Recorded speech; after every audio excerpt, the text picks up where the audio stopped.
Welcome to the fifth video for the Code Your Christmas workshop.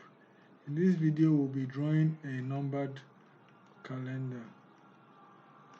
So this is the code for the numbered calendar, and we'll run it. Now the first thing you will see when the code starts to run is, as always, our grid.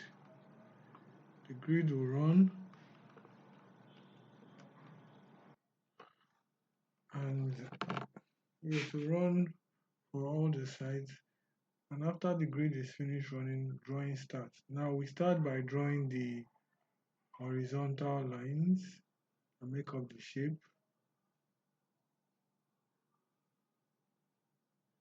Then we draw the diagonals. Then we draw the number 2.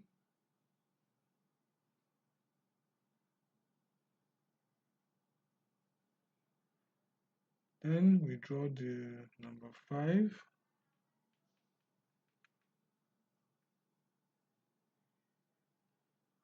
And then we draw the hooks.